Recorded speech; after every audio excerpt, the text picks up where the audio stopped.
à tous, vous écoutez Cinécast. Salut Thibaut. Salut Guillaume. Bonne année. Ben merci, bonne santé. Hein. En 2021. Donc voilà. Ouais, ça commence bien. Ça commence très très mal.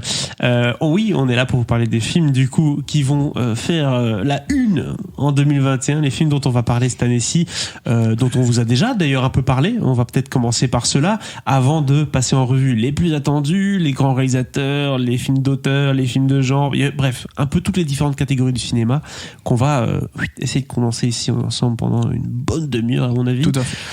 Oui, une bonne demi-heure. À mon avis, il y a pas mal de sujets à couvrir. Mais comme je disais, commençons par des films qu'on a déjà vus et dont les critiques sont déjà disponibles sur la chaîne YouTube ou sur les plateformes de streaming. Ouais, mais je vais pas m'éterniser sur chacun de ces films. Mais on va commencer par Mandibule de Quentin Dupieux, évidemment, que j'ai déjà eu l'occasion de voir 2 fois en plus. Oui. C'est pas bien, mais c'est comme ça. Mais c'était très bien, et c'était toujours aussi bien la deuxième fois. J'ai un peu moins ri. Mais j'avais vraiment beaucoup ri la première fois, donc même rire un peu moins, tu ris quand même beaucoup. La deuxième, donc vraiment grand film avec le duo du Palmacho. Bref, ça devrait sortir le plus vite possible, vu que c'était censé sortir maintenant, mi-décembre. Donc espérons que ça sorte très bientôt. Parlons aussi de Mainstream de Jack Coppola avec Andrew Garfield, que j'ai eu l'occasion de voir aussi à Venise. Toujours pas de date de sortie annoncée, mais bon, son premier film Palo Alto avait quand même pas mal fait parler d'elle, donc voilà, ici un film avec Andrew Garfield, je pense que ça devrait trouver le chemin des salles facilement, sans trop de problèmes normalement, on verra bien. Ensuite, Pieces of a Woman, et là j'en parle alors que ça va sortir là dans quelques jours, c'est Netflix qui l'a acheté un peu après Venise. Enfin, pendant Venise, film pour lequel Vanessa Kirby a eu le prix de la meilleure actrice. Et le film sort là maintenant le 7 janvier sur Netflix. Donc vous allez pouvoir le voir très rapidement. Et c'est un très grand film avec un magnifique plan séquence assez incroyable. Je ne vous en dis pas plus. Bref, vous pouvez aller lire la critique écouter la critique comme celle de Mandibule, de Mainstream et de Nomadland dont je vais parler maintenant. Dans la description. Voilà. Merci. Et Nomadland, Lion d'or à Venise avec Francis McDormand, film de Chloé Zhao, absolument incroyable. Vous pouvez aussi écouter cette critique là où vous voulez. Là où vous voulez. Il y a d'autres films aussi qu'on a vus, mais par contre on n'a pas encore eu l'occasion de faire la critique. Je pense notamment à Quiet Place 2. La suite de A Quiet Place, sans un bruit. Le film devait sortir au mois de mars de cette année. Oui. Donc c'est un des derniers films que j'ai vu avant le confinement. À la limite, il y avait encore des posters dans la rue quand il y a eu le confinement. Quoi. Ouais. C'était plus ou moins ça. Ouais. Bah oui. Donc du coup, j'ai vu le film quasiment un an avant le moment où il sortira. Je sais même plus s'il y a un embargo, mais au final, les gens, ils verront pas. C'est important. Mais je vous dis que c'est bien. Et il faudra aller voir A Quiet Place 2, parce que c'est une très bonne suite. D'accord, il y avait les Croods 2, ça c'était... Les Croods 2, ça sera pour début janvier, fin janvier, pardon. C'est un peu moins bien, mais il y a de très bonnes choses dedans, on en parlera au moment de la sortie. Il y a encore d'autres films là-dedans dans la liste, Thibaut ? Il y a Aline, qui est un film sur la vie de Céline Dion par et avec Valérie Lemercier. C'est exceptionnel, c'est très bizarre, surtout qu'au début, quand elle est toute petite, en fait, ils ont fait un deepfake, ils ont été mettre le visage de Valérie Lemercier sur le corps d'une fille de 12 ans, tu vois. Ça fait très bizarre. Hein. Mais donc, voilà, t'as vraiment toute la vie de Céline Dion, sauf qu'ici, elle s'appelle Aline Dieu. Visiblement, ils n'ont pas eu d'accord avec Céline Dion. Et c'est vraiment un biopic complètement assumé, avec René, tout le bazar, sauf qu'ils ont tous des noms différents, quoi. Mais franchement, c'est très particulier, mais c'est super bien. Voilà. Bah écoute, merci, bien, c'est 2 mots que je ne m'attendais pas à avoir ensemble. Bah écoute, non, moi non plus, mais voilà, comme quoi. On enchaîne après avec des films qui vont se retrouver aux Oscars cette année. Ben oui, 2 films qui... Enfin, tu vois, d'habitude, les films des Oscars, on en entend déjà quand même beaucoup parler. En décembre, dès décembre, voire un peu avant, parce que ce sont des films qui sont déjà sortis à ce moment-là aux États-Unis et qui sortent globalement assez vite chez nous aussi. Et ici, j'ai décidé de parler de 2 films qui, je pense, on va moins parler d'eux, qui sont The Father de Florian Zeller avec Anthony Hopkins, qui devrait rafler plein de prix. Oui, ça va. Anthony Hopkins déjà, pour commencer. avec Olivia Colman aussi. Donc vraiment un super duo. C'est assez prometteur. Et c'était passé à Sundance en janvier dernier. Et voilà, je pense que c'est un des films qui va être clairement dans les favoris aux Oscars. Et le deuxième, c'est Minari de Lee Isaac Chung, réalisateur sud-coréen ou américain mais d'origine sud-coréenne, avec Steven Yeun. Ça te rappelle des souvenirs, c'est Guillaume. Ça me rappelle des souvenirs. Steven. Qui fait aussi partie un peu de ses favoris, de ses films. Tu vois, en général, dans la liste des 5 films pour le meilleur film, tu as clairement entendu parler de 3 de ces films-là, et tu en as toujours 2, tu sais pas trop. Voilà. Et ben, je pense que les 2, tu sais pas trop ce qu'ils foutent là parce que tu n'en as pas entendu parler ici en Belgique ou en France. Ce sont ces 2-là, c'est The Father et Minari. On va clairement les retrouver en avril prochain, je pense, pour les Oscars. C'est bizarre de dire ça. C'est un peu plus tard que prévu, exactement. Ouais. On enchaîne avec les films français, les gros films français. Là, c'est du gros quittage. T'as pas mis les tuches dedans, je suis un peu déçu. Je me respecte un minimum. Ils sont pas dans la liste des plus attendus. Il y a 3 films français qui sont vraiment très attendus. Un qui était censé sortir. 4 même. Oui, 4. Oui, c'est vrai, 4. Mais là, je parle des films français qui tâchent. Tu vois, la grosse affiche, le poster qui fait mal. Comment je suis devenu super-héros. Ça, c'était censé sortir maintenant. Il y a une affiche à Bruxelles, au centre-ville, de ce film-là. Ah ouais? Oui, ils n'ont pas, à mon avis, oublié de payer. Ils ont payé la facture, je pense, et donc ils ont laissé le poster. J'ai pas vu. Oui. Mais écoute, c'est un film, je n'ai vu que de bons commentaires pour l'instant, que de bons retours dessus. Un film de super-héros à la française et sérieux, c'est quand même un pari. C'est surprenant. Ouais. Du coup, c'est de Douglas Attal qui avait fait. C'est pas lui qui avait fait. Ah non, il jouait dans Radio Star, je pense. Tout à fait. Écoute, ça m'intrigue et il a un casting assez canon aussi. Pio Marmaille, Benoît Poulvord dans un film de super-héros. Ça va être génial. Leila Bekti, Vimala Ponce. Enfin, franchement, le casting est assez sympa. Donc, je suis très curieux de voir ça. Grosse prise de risque avec ce film-là, puisque c'est rare que le cinéma français investisse dans un film comme ça, un peu barré. OSS 117, Alerte rouge en Afrique noire. Attention, très attendu celui-là, film de Nicolas Bedos. Ouais, plus Michel, dans ce cas-ci, Hazanavicius. Toujours Jean Jardin. Oui, ça c'est un peu. Le non-retour de Michel Hazanavicius me peine un petit peu. Il fait couler de l'encre. Et Nicolas Bedos, je sais pas si c'est le meilleur choix ou le pire. Parce que ça me fait un peu peur. Mais j'aime beaucoup Nicolas Bedos, mais vraiment sa personnalité avec un sujet pareil, ça m'inquiète un peu. Donc je sais pas, on verra. Ça peut être génial comme très raté. Oui, c'est ça. Donc, je pense qu'il n'y a pas vraiment d'entre-deux. Oui, mais la bonne annonce pour l'instant, le teaser qu'ils ont sorti ne me plaît pas trop. Donc voilà, on attendra de voir, mais c'est pas encore trop ça. Kaamelott. Attention, Kaamelott. Premier volet d'Alexandre Astier qui enfin a pu faire son film et qui a l'air d'être en tout cas assez bien filmé. Quand il a publié déjà sur Twitter des images et tout du film, c'était assez canon. Tu te dis, tiens, c'est Dune ou c'est... Non, c'est Kaamelott. Écoute, ouais. C'est presque ça. Moi je m'en fiche un petit peu de Kaamelott, très honnêtement. Oui. Ça me fait rire, mais j'ai pas tout vu de la série. Mais voilà, c'est un film qui clairement est très très très attendu par plein de gens parce que Alexandre Astier, Dieu sait qu'il a une énorme fanbase. Ouais. Et donc voilà, il devait sortir cette année. Finalement, ce sera pour l'année prochaine. Et on verra bien ce que ça va donner. Je suis quand même curieux. Voilà, c'est normal. Et autre film français qui est attendu, un grand retour, dont le tournage s'est terminé très récemment, je crois qu'il est presque même encore en cours, c'est Big Bug de Jean-Pierre Jeunet. Exactement. Avec ça. Alors je sais pas exactement de quoi il s'agit, mais je sais qu'il va y être question de robots et d'androïdes. Alors avec au casting, et là tu dis robots et androïdes, Jean-Pierre Jeunet, ok. Et puis Elsa Zilberstein, et là t'es quoi Valérie Mercier. Non. Alban Lenoir, André Dussolier, Isabelle Nanty, ça peut le faire, pourquoi pas. Et attention, c'est un film Netflix. Oui. De A à Z. Oui, pourquoi pas. Étonnant. C'est intriguant en tout cas. De Jean-Pierre Jeunet. Mais bon, Jean-Pierre Jeunet ne fait plus grand chose depuis quelques années. Donc je pense qu'il fait ce qu'il veut faire et il va là où on lui donne le pognon pour le faire. Point. Et pour rappel, Jeunet, c'est notamment monsieur Amélie Poulain. Pour si vous ne savez pas qui c'est. C'est important de le situer. C'est vrai. Tout le monde n'est pas. C'est vrai qu'on fait toujours des suppositions si exactement. Tout le monde sait tout. Mais non, tu as bien fait de le rappeler. Dans les films d'animation maintenant, il y a 2 films d'animation que tu as soulignés, Thibaut, dans cette liste-ci. Oui, ce sont les 2 films Disney et Pixar qui sont Raya et le Dernier Dragon, donc ça c'est juste Disney, et Encanto, je pense que c'est celui de Pixar. j'ai pas mis beaucoup de films d'animation dans la liste de cette année parce que honnêtement, j'ai pas vu énormément de choses déjà. Mhm.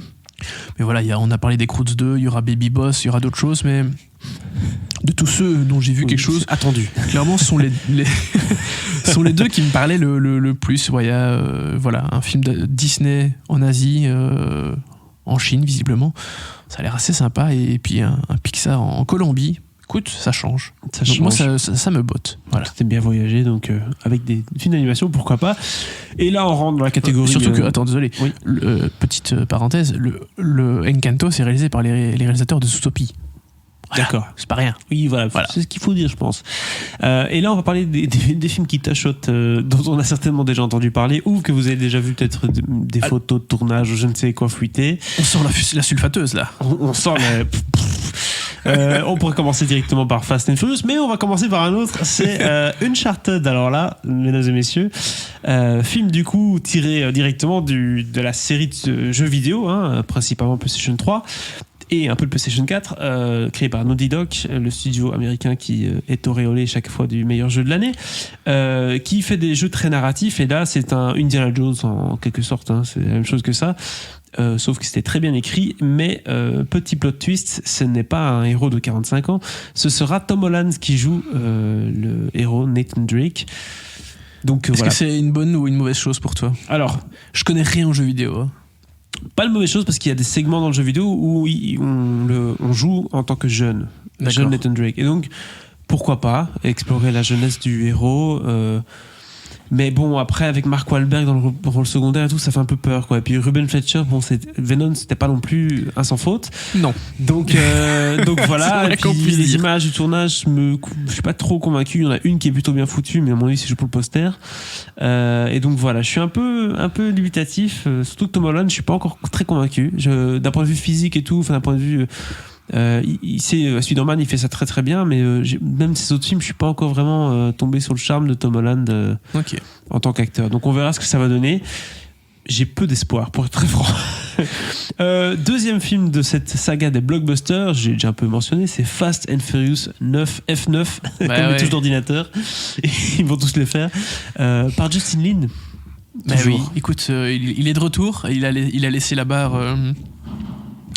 Ah oui, est-ce qu'il n'était pas déjà de retour pour le 8? Je sais plus. Je pense. Il avait laissé la barre pour le 7, qui était réalisé par James Wan. Mais le 8, il était peut-être déjà de retour pour le 8. Je pense. Ah non. Le 8, c'était le réalisateur de Straight Outta Compton qu'il avait fait. Right, oui, c'est vrai. Donc voilà, Justin Lin de retour après le 6. Écoute, ce film est plein de promesses. Il y a quand même John Cena qui est dedans. Non, mais la question qu'on se pose tous, c'est est-ce que Vin Diesel et Dwayne seront ensemble dans le film?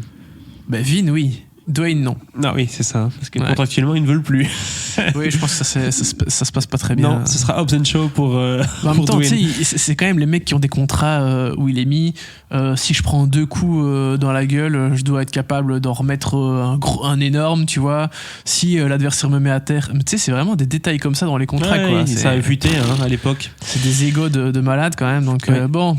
Donc et puis si vous avez vu fucking Kassovitz, le documentaire avec Mathieu Kassovitz, vous comprendrez que Vin Diesel n'est pas l'acteur le plus facile. Non.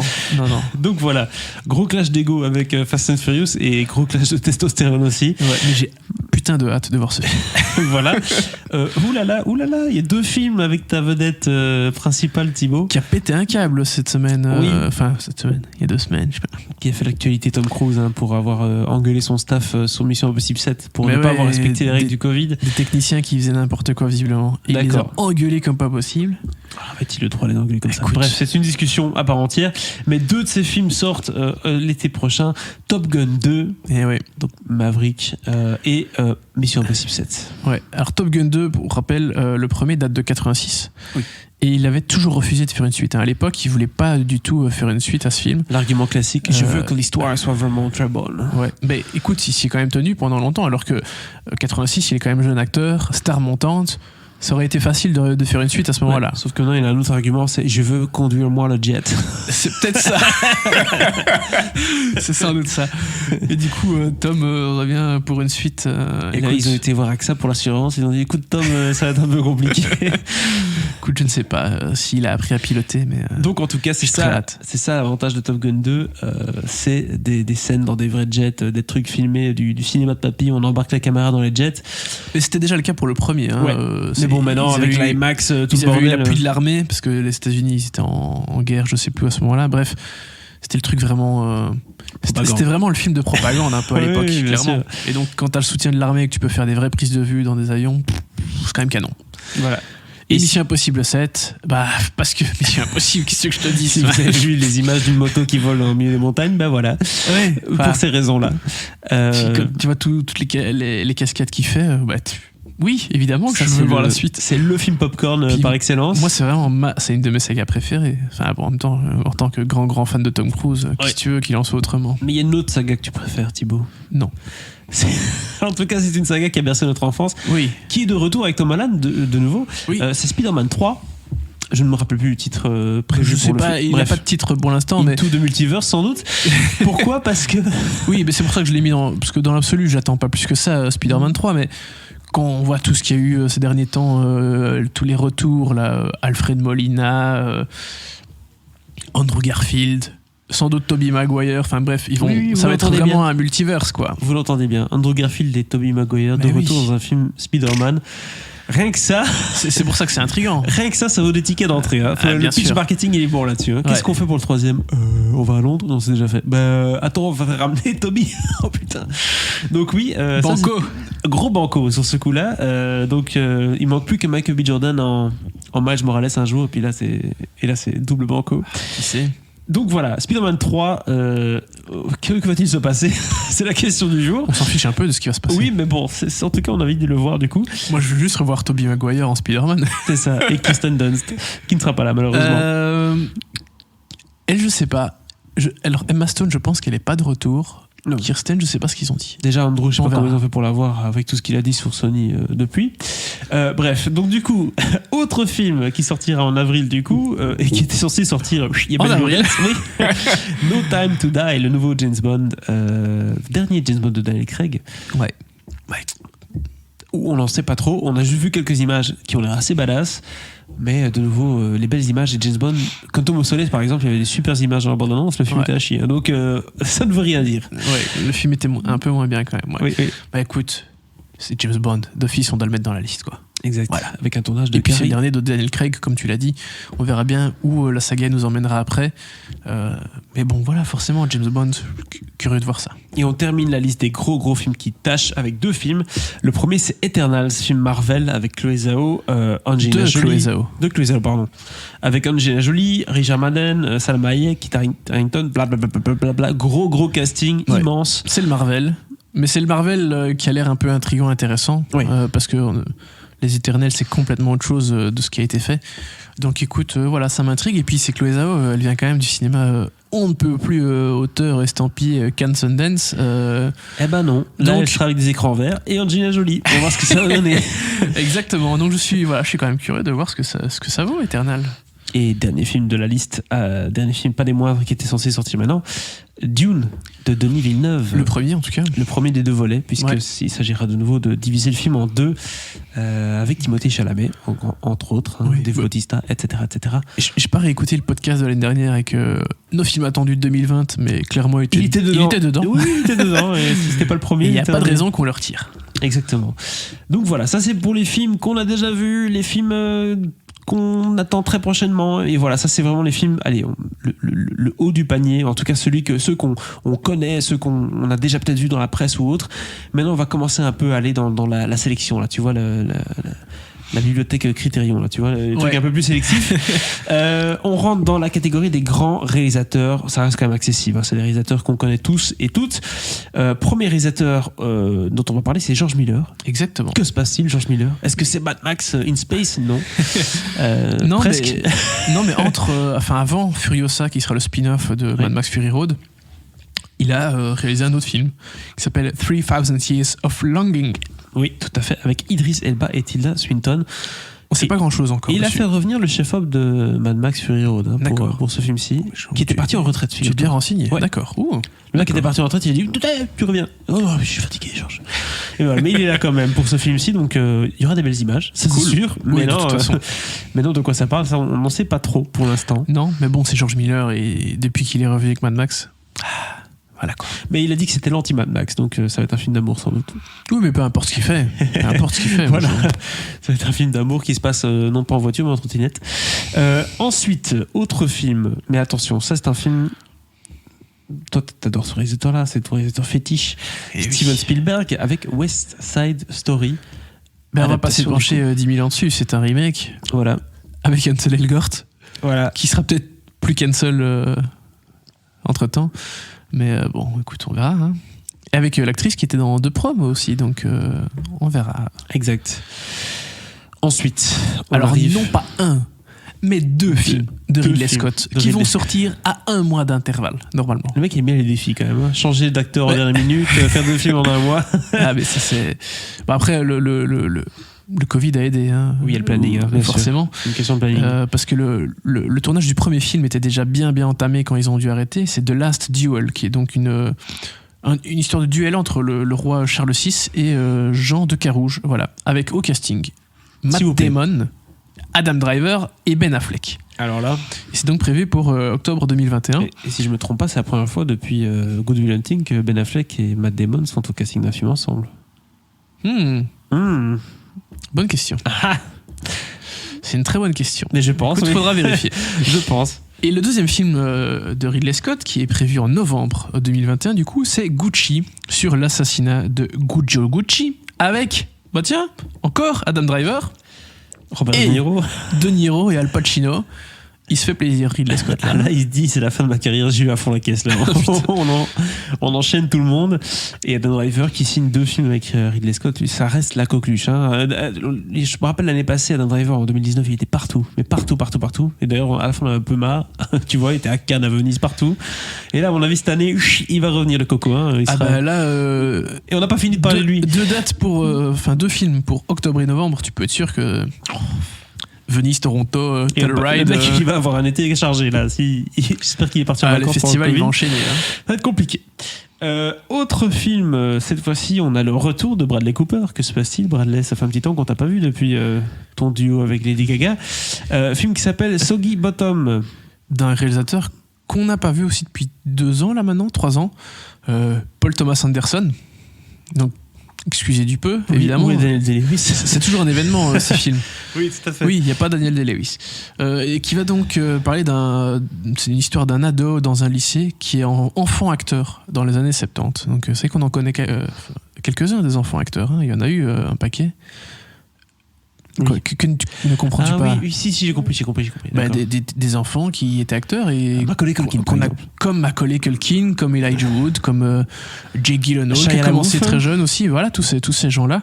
Voilà, et donc ici dans les années 70, les années 70, par Paul Thomas Anderson, avec Bradley Cooper, tu l'as dit, avec Ben Safdie et Cooper Hoffman. Je suppose que c'est le jeune garçon. On verra bien.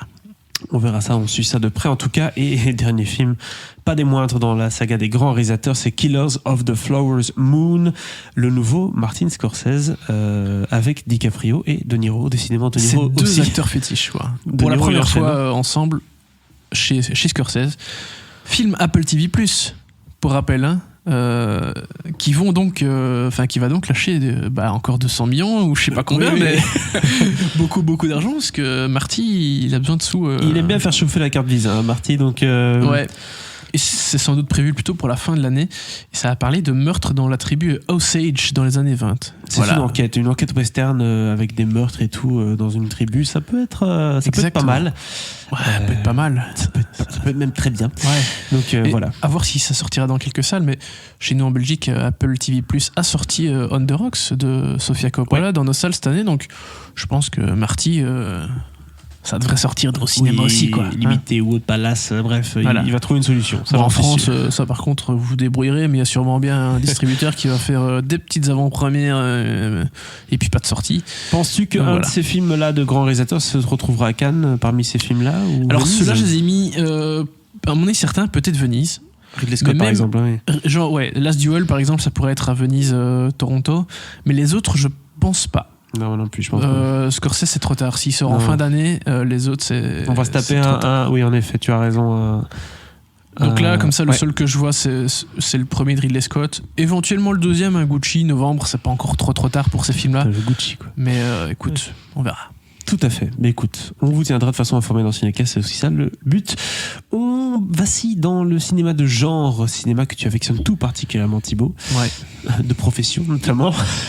Le premier film, c'est Antlers De Scott Cooper. de Scott Cooper, tout à fait, film d'horreur. Et ouais. Avec Jesse Plemons Et dans un oui. film d'horreur, c'est bon ça. Parce Et que Kerry Russell. s'il y a bien un mec qui fait peur, c'est Jesse Plemons. Donc, Écoute, le film devait sortir en mars de cette année. Bah voilà, un an plus tard. pour il doit 12 sortir. mois de plus. J'adore ce que Exactement. fait tout ce que fait Scott Cooper ou presque. Donc Antler, c'est une évidence quoi. Je peux pas ne pas attendre ce film. C'est dans la liste. Il y a The Green Knight aussi. Là De aussi, David Lowery. aussi, c'est une histoire de chevalier, de sœur, de trucs comme ça. Hein. Eh oui. Bah oui, Sir Gauvin, le Chevalier Vert. Film qui devait faire sa première mondiale à South by Southwest cette année, donc en mars dernier, et qui est redaté là maintenant à juillet 2021, avec au casting Dev Patel, Alicia Vikander et Barry Keoghan. C'est quand même pas C'est dégueu. pas un film Netflix Non, c'est A24. Ouh là là. Pfiou. Attention, ça s'est caché à hipster à crever. Et oui. On continue avec The Northman de Robert Eggers. Robert Eggers, c'est monsieur de Lighthouse. Hein. The Lighthouse et The Witch. Exactement. Donc, deux films de succès, en tout cas critique. Étoile montante, les amis. Grosse étoile montante du cinéma de genre, avec alors Alexander Skarsgård, ça c'est le premier, mais alors la deuxième personne, on va en reparler dans ce film-ci et dans le film d'après, Oui. c'est l'actrice des films de genre pour l'instant. Hein. Et C'est- la star de Netflix pour et l'instant. la star de Netflix pour l'instant, c'est Anya Taylor-Joy, donc qui était dans The Queen's Gambit sur Netflix, qu'on a vu dans Les Nouveaux Mutants, dans Split. Donc déjà 2 films de genre, et qu'on retrouvera Elle a dans le une tête film. un peu de vicieuse comme ça, tu vois. Donc ça lui va très bien pour faire un truc. Elle peut, ouais. Et qu'on retrouvera dans Last Night in Soho, le film d'Edgar Wright dont on va parler juste après. Et donc dans The Northman, il y aura aussi Willem Dafoe, Ethan Hawke, Claes Bank, Björk et Kate Dickie. Vous avez bien lu. Donc franchement, c'est pas dégueulasse. Et ça va raconter l'histoire d'un prince nordique au Xe siècle qui va chercher à se venger. Voilà. Il n'y a pas de date. Il aime bien les trucs 10e siècle et tout. Il aime bien Ouais, les vieux bazars. bien sûr, comme The Witch. Ouais. Il n'y a pas de date, mais le tournage est fini. On est en décembre, là, enfin en janvier. Et là, c'est la belle Ça brochette à Cannes. Hein. Ouais, Ah, ça sent Cannes, hein. Ça pue Ça sent Cannes. Cannes. Ça pue Ouais. Cannes, mais tant mieux pour nous. Autre film, et beaucoup de gens attendent celui-là. Edgar Bah oui. Wright, notre ami britannique, qui là va nous sortir Last Night in Soho, ce fameux film où une fille est capable d'aller dans les années 60 Ouais. avec Tobias Mackenzie. Thomasine Mackenzie. Thomasine, c'est pas Tobias? Oui, non, c'est Thomasine. Ok, bah Tobias, c'est le mec de Netflix. Oui, de Crown. Oui, c'est pas Oui, tu confonds avec Tobias. Oui. Je suis encore dans The Crown. Donc Thomasine Mackenzie, Anna Taylor-Joy, tu viens de le dire, et Matt Smith, qui était Doctor Who, je pense, à un moment donné. Oui, exactement. Voilà, donc ça c'est film britannique, Space, Edgar Wright, quoi. Voilà, Ouais. des trucs particuliers, mais en tout cas ça donne envie. Et par la scénariste de 1917. Prévu pour fin avril. Exactement. Ensuite, On a hâte. on enchaîne, ça va vite. Nightmare Alley. Nightmare Alley, c'est un film de Guillermo del Toro, rien que ça. dont le tournage vient de se terminer, là, il y a quelques jours. C'est un remake, oui, tout à fait, du film de 1947. C'est une histoire du coup d'arnaque avec Bradley Cooper encore, Kate Blanchett, Toni Collette, Rooney Mara, Willem Dafoe. Bref, un casting des noms qu'on a entendu un peu partout dans cette liste pour l'instant. Ah, il y en a, ils tournent pas mal, hein. Mais Guillermo del Toro, alors là, les amis, il n'y a pas plus bon que lui, hein, après The Shape of Water et tout. Là, on attend son prochain film avec impatience, surtout s'il s'agit d'un film de genre. Toujours le bienvenu. Et comme tous les grands films qui visent un peu qui ont certaines ambitions, il va sortir à l'automne. Hein, oui. voilà. Statuette, où es-tu? Exactement. Voilà. Et ensuite, avant-dernier film, on parle de Julia Ducournau, Ouais. qui nous a fait grave il y a quelques années. Maintenant, elle revient avec Titane, un autre film du coup de genre qui parle de retrouvailles après une disparition qui a eu lieu il y a 10 ans. Exactement. Sauf qu'il va y avoir des meurtres à nouveau qui vont ressurgir de nulle part. C'est un peu un épisode de Fait d'entrée C'est l'accusé ça. avec Vincent Lindon. Écoute, c'est surprenant de voir Vincent Lindon chez Julia Ducournau il dans peut- un film de genre, Ça peut être pas mal, hein. mais ça peut être vraiment bien, ouais. Sur fond de truc social. Parce qu'on sait que les thrillers, ils il peut, hein, dans, je sais pas si tu te souviens de Pour Elle, le film avec Diane Kruger, là, il était quand même canon. Donc écoute, je suis curieux de voir ça, vraiment. Tout à fait. Très curieux. Et dernier film de la catégorie cinéma de genre, on a Rebel Ridge, film de Jérémy Saulnier avec John Boyega dans le rôle principal. Après Star Wars, il fallait bien qu'il fasse quelque chose, donc maintenant on va pouvoir le voir du coup dans ce film sur les injustices systémiques. Oui. Forcément, avec John Boyega. Ouais. Et puis Jérémy Saulnier, gros réalisateur de cinéma de genre que j'aime beaucoup. Et donc voilà, évidemment, je suis très curieux de voir ce qu'il nous fait. Ensuite, maintenant, on parle des films d'auteur. Alors, bon, honnêtement... Alors, j'ai fait une séparation entre les films d'auteur et ceux que je vois en festival. Donc, c'est les deux catégories qui restent. Ouais. Ce sont des films d'auteurs que je vois pas spécialement être à Cannes ou à Venise. Voilà. Même si le film de Julia Ducournau, Titane, à mon avis, Venise, Cannes... Oui, il y a des films dont on a parlé parfois à d'autres moments qui pourraient être en festival, mais je me suis dit, bon, allez, c'est mieux de les mettre dans cette catégorie-là. Voilà. Oui, tout à fait. Là, on rentre du coup dans les films d'auteurs, des réalisateurs, réalisatrices qui se sont fait remarquer récemment, avec Olivia Wilde en premier. Elle a fait le magnifique Booksmart. Ouais.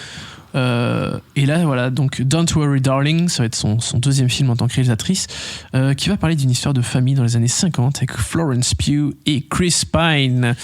C'est le moins bon des Chris, mais écoute, on va faire avec. Hein. Et si je me trompe pas, c'était censé avoir quelqu'un d'autre, mais qui se fait virer du casting. Je crois que c'était Shia, non ? Les gens qui... Oui, voilà, Shia s'est fait virer. Enfin, non. Enfin, Shia est parti, en tout cas. Je ne sais pas s'il s'est fait virer ou pas. Il n'a pas fait long feu sur ce tournage-là. Oui, et je pense que c'était pas le seul. Hein, ils étaient deux. Je me demande si l'actrice devait pas... c'était un duo. C'était deux. Ouais. Bref. Autre film dans la catégorie film d'auteur, on aurait presque pu le mettre dans les grands réalisateurs parce que maintenant il commence vraiment à monter. Et à chaque fois qu'il vient, tout le monde est là, Oscar Buzz. Il s'agit de Damien Chazelle, exactement, Monsieur La La Land, Monsieur Whiplash et Monsieur Babylone dans ce cas-ci. Oui, Babylone. Ça va être son Mank. Ça va être son Once Upon a Time in Hollywood. J'espère que ce sera un peu plus dynamique. Mais voilà. D'ailleurs, Mank n'était pas dans ton top 10. C'est vrai. Ah bah tiens. Je viens de le remarquer, Thibaut. Ouais, mais il était dans mon top 20. Ah bah voilà. Mais je pense. Tu me fais douter maintenant, mais c'est pas le moment. Oui, non, il était bien dans mon top 20. D'accord. Mais oui, écoute, ça va être la lettre, visiblement, la lettre d'amour à Hollywood de Damien Chazelle, avec Brad Pitt.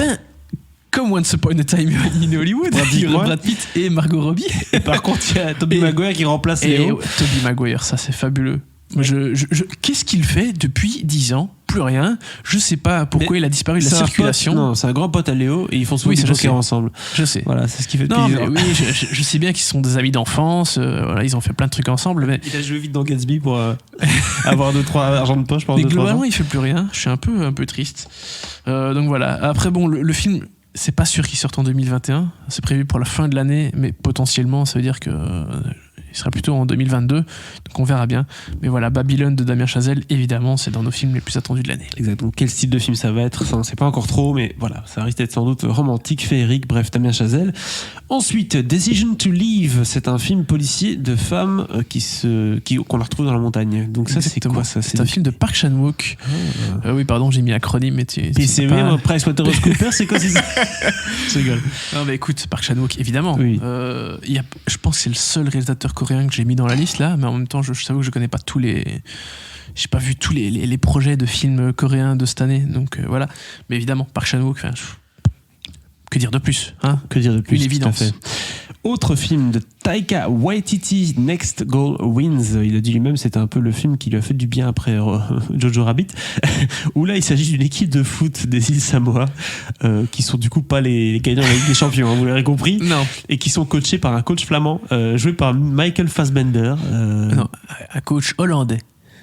Excusez-moi, hollandais. Et dis pas un flamand qu'il est hollandais. Avec les cheveux blonds et tout ce qu'il faut. Ouais. Hein. Et donc, joué par Michael Fassbender, qui va faire son Ronald Koeman. Ça va être pas mal, écoutez. Bon, moi j'aime bien le foot. Bien. Des films de foot, il n'y en a pas tous les jours. Non. Et des films d'underdog, c'est toujours sympa, les films d'underdog. Avec l'humour de Taika Waititi, ça peut donner quelque chose de super sympa. À voir si Dwayne Johnson fait une apparition, parce que c'est quand même sa patrie, quoi, le Samoa. Ah, tu t'imagines un gardien de but, je pense. Il n'y a rien qui passe. Non, il faut rien faire. Si, parce qu'à mon avis, il n'a pas une détente incroyable. Il n'a pas une détente de fou. C'est pas un chat dans la cage. Ouais, c'est plutôt un... C'est un tank, c'est vraiment ça. C'est pas une Ferrari, quoi. Non, bon, soit. Ensuite, dernier film de la catégorie film d'auteur, un film de Andrew Dominik avec Anna de Armas, la brillante, l'étincelante, la belle, qu'est-ce que tu veux, qui joue Marilyn Monroe. Et le film s'appelle Blonde. Alors là, c'est Anna de Armas en Marilyn Monroe, why not? Ben écoute, voilà. Je n'ai rien à ajouter de plus, si ce n'est Anna de Armas, épouse-moi. Mais non, c'est fini, il y avait quelqu'un là maintenant. Ouais, mais moi aussi, I'm fucking Ben Affleck. Hein. Oui. J'ai revu les vidéos il y a pas longtemps, c'est très très drôle. Oui, c'est très drôle. Allez voir sur YouTube I'm fucking Matt Damon et I'm fucking Ben Affleck, si vous ne connaissez pas. Mais écoute, Andrew Dominik, réalisateur assez intéressant, souvent sous-estimé, je trouve. Là, voilà, un biopic, a priori, sur Marilyn Monroe avec Anna de Armas. Ben, pourquoi pas? C'est pas le projet où de base, tout de suite, je me dis, ah ouais, c'est une évidence, bien sûr, ça va être super bien. Mais ça m'intrigue assez. Et je suis assez curieux de voir ce que ça peut donner. Pour moi, ça peut être réussi. Ce qui est sûr, c'est qu'elle va devoir faire tomber son accent. Son accent cubain. Oui, parce qu'elle a un petit accent. Ensuite. Cubain, hein, je ne sais pas. Cubaine, portoricaine, je ne sais plus. Amérique latine, voilà, c'est ce que je veux dire. Je crois que c'est cubain. Mais un petit accent. Ensuite, les films qu'on va retrouver dans les festivals de films. Je crois que c'est plus ou moins la même liste qu'on avait fait l'année passée pour les festivals. Enfin, en tout cas, cette liste-là, on en avait déjà parlé. Pour les deux premiers, oui. Oui, voilà, Benedetta de Paul Verhoeven avec Virginie Fira, on l'attend depuis Mathusalem. Depuis 14 ans. Donc voilà, on va pas revenir là-dessus. Non, mais il fallait le citer. Bien sûr, Annette, la comédie musicale de Léo Carax avec Marion Cotillard, et Adam Driver. Encore lui. Oui, mais bon, en même temps, ils ont tourné le film il y a un an et demi. Là, il est abonné à Cannes. Il y a un an, plus ou moins. Parce qu'ils étaient encore à Bruxelles. Non, on va être lassé de le voir à Cannes. Hein, parce que quand tu l'as vu dans les escaliers et tout, à chaque fois, on va être là. Adam, salut, ça va? Bien ou quoi? Alors, il est chaque année. On va se barrer à Godet après? On se barrer à Godet à 25 € la bière. Donc, ça, c'est pour Adam Driver à Cannes. Oui, donc ça, clairement, c'est Annette de Léos Carax et Benedetta de Paul Verhoeven. Ce sont deux films, on sait, qui seront à Cannes. C'est pour ça qu'ils n'avaient pas le label 2020. C'est parce qu'ils ont l'ambition de sortir et donc d'être présents au festival cette année. Ouais, voilà. Ils ont mis les films au frigo pendant un an et donc ils vont revenir du coup pour la prochaine croisette en espérant qu'elle soit en physique. Oui. S'il vous plaît. Mais a priori, ce serait plutôt juin, juillet. Hein. Ils ont déjà un peu repoussé. Non, ils ont donné déjà des dates pour le mois de mai, mais ils ont prévu des dates secours à deux autres moments, en juin et en juillet, je pense, parce que Berlin est déjà repoussé au mois de mars, en virtuel et en présentiel en juin.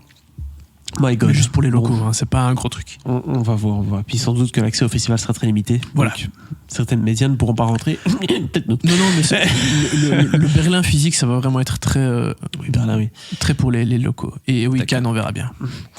Ensuite, Triangle of Sadness de Ruben Östlund, qui avait eu la Palme d'Or pour The Square il y a quelques années. Oui.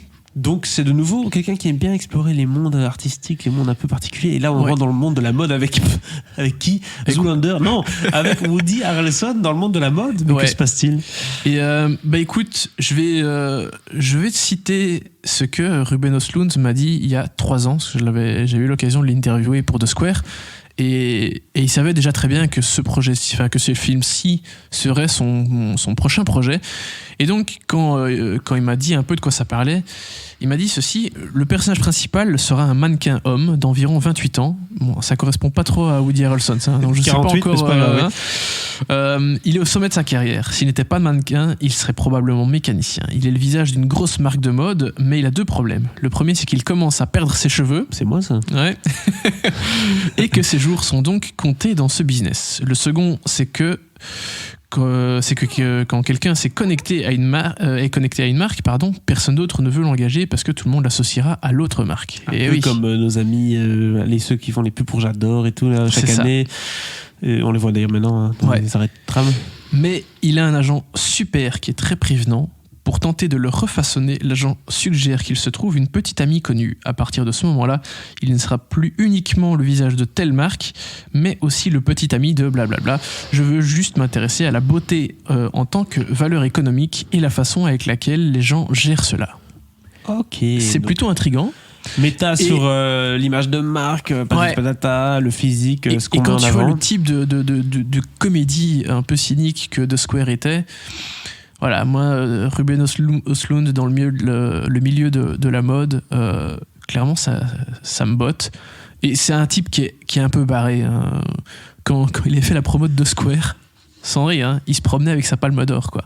Et donc, j'avais demandé pour faire une photo de lui avec la palme, tu sais, pour illustrer mon article. Il m'a dit, viens. Et donc, j'ai fait une photo de moi avec lui, avec la palme d'or au milieu. Pourquoi il se prend avec sa palme d'or? Je sais pas, qu'il avait gagné, quoi. C'est un personnage. Non, mais c'est peut-être justement parce qu'il dénonce un peu l'hypocrisie de, tu vois, les prix, les trucs comme ça, l'espèce de soufflet qu'on en fait parfois. Et donc, peut-être que justement, être avec sa palme partout, c'était pour montrer justement l'espèce de.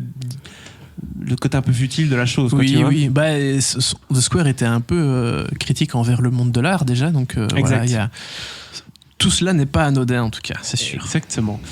Ensuite, il y a Terrence Malick. Et oui. Un minimum quand même, hein. The Way of the Wind, film sur la vie de Jésus. Oui, qui est le nouveau titre. Hein. Vous avez peut-être entendu parler de ce projet sous un autre titre, mais voilà, ceci est le bon a priori. Avec Mathias Schoenaerts en partie, Mathieu Kassovitz aussi. Ah, le casting est assez délirant. Donc on a Gezar Aurig qui était l'acteur principal du fils de Saul il y a 6 ans, qui incarnera donc Jésus. Et puis on a Mathias Schoenaerts, Joseph Fiennes, Ben Kingsley et Mathieu Kassovitz. Voilà. Je crois qu'il avait envie de tourner avec lui un petit peu.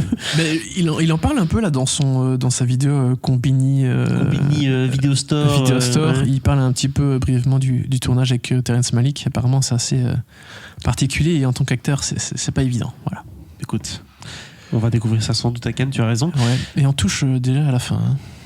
On touche à la fin de la liste, oui, tout à fait. Avec maintenant les 4 derniers films, on a Petite Maman de Céline Sciamma, également réalisatrice qui plaît beaucoup aux Français, hein, qui est très mise en avant. Pas qu'aux Français, pardon, avec Portrait de la jeune fille en feu, c'est son dernier film. Et là, dans ce cas-ci, c'est un film sur la famille et l'enfance, décidément des sujets qui lui sont chers. Ouais. Toujours au tournage pour l'instant, donc exactement. On espère fin 2021. Mais oui, ce sera pas Cannes, à mon avis, ce sera plutôt Venise. Ah ouais. Ouais. Oui, si festival, parce que là je l'ai mis dans les festivals, je pense quand même que ce sera festival. Fin 2021, c'est jouable. On verra bien. Ensuite, on a Armageddon Time, un film de James Gray. Alors le titre, what the fuck, un film un peu coming of age dans le Queens dans les années 80, avec Oscar Isaac, Robert. Et oui encore. Mais mec, tu veux pas jouer Bad Grandpa encore Robert De Niro et Anna Hathaway. On tape sur De Niro parce qu'il fait que des daubes globalement. Réjouissons-nous. Waouh. Qui tourne avec Scorsese, avec James Gray, etc. Non, mais c'est génial, c'est dingue quoi. Fin de carrière qu'il est en train de se taper là, c'est. Ah bah ouais. Quand il y avait Le Stagiaire il y a quelques années, mais oui. C'est un bon film Le Stagiaire. Et de ces films moins bien, oui, c'était ça mieux. va encore, oui. Donc voilà, on attend juste la suite de Mes parents et moi avec Ben Stiller, mais je sais pas ce qu'il pourrait faire. Non. Ok. Mais bon, intriguant. Très intriguant. Automne, donc plutôt Venise-Toronto. Oui, tout à fait. En plus, souvent quand c'est casting international, c'est souvent Venise quand même. Et The Tragedy of Macbeth de Joel Cohen. Sans Ethan, qu'est-ce qui s'est passé? La rupture? Je ne sais pas. On ne s'entend plus. Ethan prend peut-être des vacances. Oui, mais là c'est vraiment l'adaptation de la pièce de Shakespeare, donc voilà, c'est un peu plus béton, mais avec Denzel Washington qui aime beaucoup jouer des films de théâtre au cinéma, il le fait souvent. Ouais. Donc voilà, Frances McDormand aussi. Et évidemment, qui est l'épouse de Joël. Exact, donc du coup. Et Brendan Gleeson. Joli casting, donc intriguant. Et on termine. Last but not least, Jacques Audiard, qui est de retour avec Les Olympiades. Film qui va parler d'une amitié entre une ado et une femme. On n'en sait pas beaucoup plus. Si ce n'est qu'il y a Noémie Merlan dedans. Voilà, donc actrice qui enchaîne. Qui monte aussi. Des jolis projets depuis quelques années maintenant. Qui monte aussi. Et alors, je sais pas du tout où en est le film, mais s'il est prêt, ce sera Cannes. Oui. Et vu que c'est un film français, donc ce serait plutôt Cannes, parce que son dernier, Les Frères Sisters, c'était à Venise. Mais là, c'était casting international, qui visait autre chose aussi, Oscar, etc. Donc forcément, autre stratégie, mais voilà. Globalement, je pense que là, on a passé globalement, pas tout en revue, mais pas mal de choses. Ah ouais, là on s'est lâché quand même. On s'est fait plaisir. On n'a pas loupé beaucoup de films, je pense. En tout cas, sur les gros films importants, il y aura des surprises. Si, il y a Adam McKay, on en a pas parlé. Oh oui, c'est vrai, j'ai vu ça. Il y a plein de trucs, mais bon.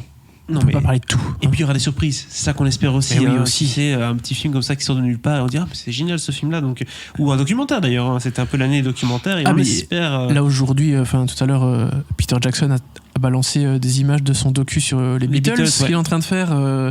Je sais que Scorsese a aussi un docu. C'est pas sur les Stones. Non, pas sur les Stones. Je sais plus. Bref, Des docus, il y en a quelques-uns aussi qui sont en chemin. Donc voilà, globalement, quand je lis tout ça, quand j'entends tout ça, on me dit que 2021, ça va quand même être une putain de bonne année ciné, quoi. Ça donne envie, hein. Tout le monde dit le cinéma c'est fini, le streaming, etc. Mais non, il y a encore plein de films qui arrivent, il y a de quoi se faire plaisir et on sera là. Là, on s'est limité. À un moment, je me suis dit, bon, on va faire une liste de 20 films et puis. Putain. Idée de base, c'était 10 films, hein, mais c'est pas 50. Possible, quoi. Ouais, non, voilà. Là, vraiment, on vous a passé en revue un gros morceau de 2021 et ça va être une bonne année. Ça va être une bonne année. En tout cas, merci beaucoup d'écouter Cinécast et soyez fidèles au rendez-vous. Oui, et vous pouvez nous écouter sur toutes les plateformes de streaming possibles et imaginables, YouTube, Apple, Spotify. Un petit plugin à 45 minutes pour si vous nous écoutez encore, c'est que vous êtes encore là. En tout cas, merci beaucoup et à très bientôt. À bientôt.